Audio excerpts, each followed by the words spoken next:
A battle is brewing between West Coasters and energy giant Kinder Morgan. The transmission company is rolling out plans to spend $5 billion to nearly triple the capacity of the Trans Mountain pipeline, resulting in an oil tanker a day in Burrard Inlet.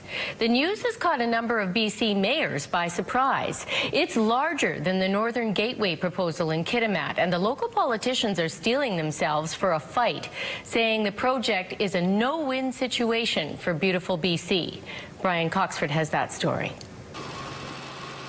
An oil tanker at the Kinder Morgan dock in Burnaby fills up this afternoon, taking Alberta crude offshore.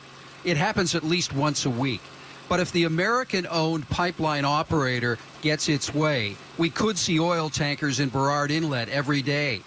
It's a proposal that seems to have slipped under the radar because all of the protests by the environmental movement have centered around the Northern Gateway Enbridge proposal in northern BC.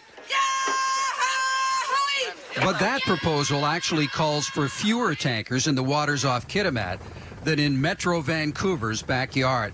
We've seen an increase from 22 tankers to close to 80 a year, all with very little public consultation, and each one of those tankers is carrying 3 times as much as was spilled by the Exxon Valdez.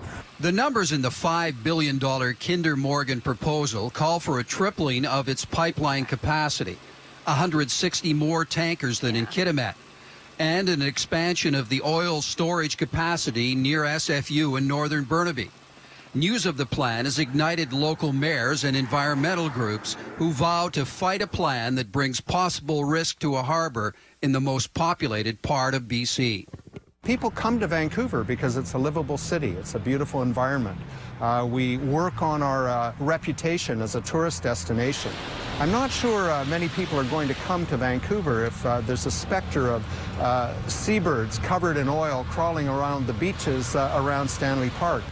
This is all of our field coding. The Kinder Morgan announcement comes less than a week before today's revelation by Canada's Environment Minister to fast-track the regulatory and environmental approval process for big projects like the Kinder Morgan and Enbridge plans. As part of our plan, we announced we would take action to streamline the review process for major economic projects through responsible resource development.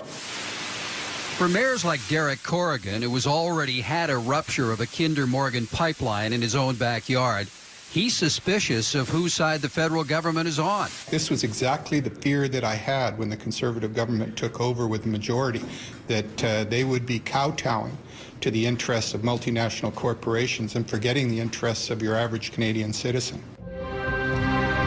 Kinder Morgan Canada is a leading Kinder Morgan, which prides itself in these ads as an environmentally conscious corporation, says it's invested in an oil cleanup program at BCIT and will do all it can to safeguard Burrard Inlet if the mega oil pipeline and tanker project gets the green light sometime in 2017. We've invested a lot of time and money on that over the years to make sure that it's state-of-the-art safety through Port Metro Vancouver, and we'll continue to work with them to ensure that the safety standards are never jeopardized, notwithstanding the fact that the volume of traffic may go up. I'm calling on the citizens to step up to the plate. I'm calling on your average Canadian to say we've had enough of this. We're asking that instead of listening to lobbyists, that this government finally listen to the people.